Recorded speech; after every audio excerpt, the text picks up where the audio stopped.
Татар кызы бәйгесенә 2011 елда Чиләбе шәһәрендә нигез салынды.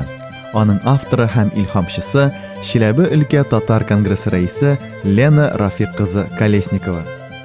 Яшерен талантларны, рухи кыйммәтләрне үстерүче, татар кызларын дөньяга танытып, аларга яңа үрләр ачучы әлеге бәйге кыска гына вакыт эчендә киң масштаблы иҗтимагый хәрәкәткә әверелде.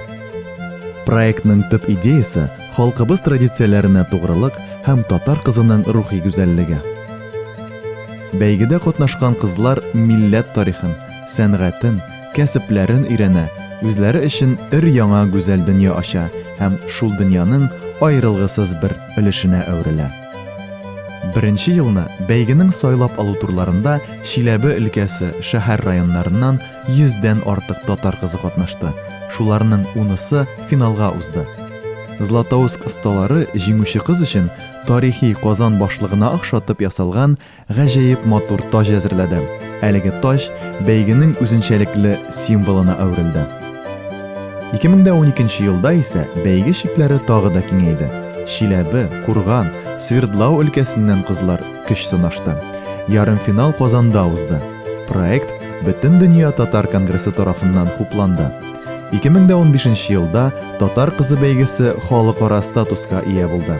Яңа регионнар, яңа илләр килеп кушылды.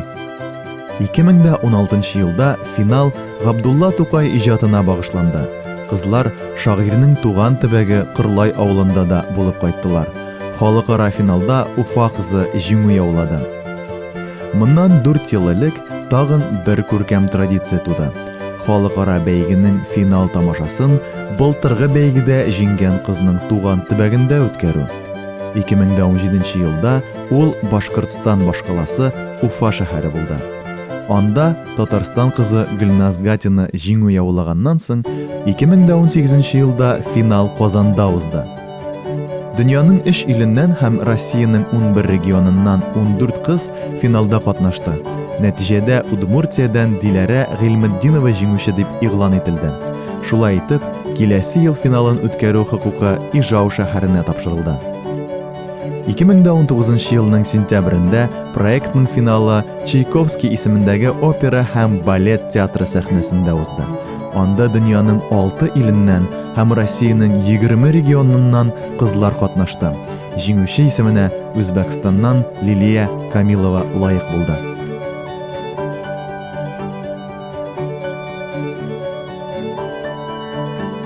2018 елда Татарстан Республикасы хөкүмәте һәм Бөтен дөнья татар конгрессы ярдәме белән халыкара татар кызы бәйгесенең дирекциясе булдырылды. Шунысы куанычлы. Инде 5 ел рәттән Татарстан кызлары проектның халыкара финалында катнаша һәм 6 ел рәттән бәйге Татарстан күләмендә үткәрелә. Республикабызның барлык районнарында сайлап алу турлары, берничә район һәм шәһәрләрдә зона этаплары үтә. Һәм иң талантлы, иң гүзәл, акыллы кызлар Казан шәһәренә Татарстан финалына җыела. Быел финалга 12 кыз үтте. Бүгенге тантанада алар арасыннан халыкара финалда катнашу өчен бер кыз сайланачак. Халыкара татар кызы бәйгесендә Татарстаннан кем катнашыр? 12 кызның кайсысы республикабызның данын якларга Үзбәкстанга барыр? Бүген билгеле булачак. Кызларга уңышлар телибез.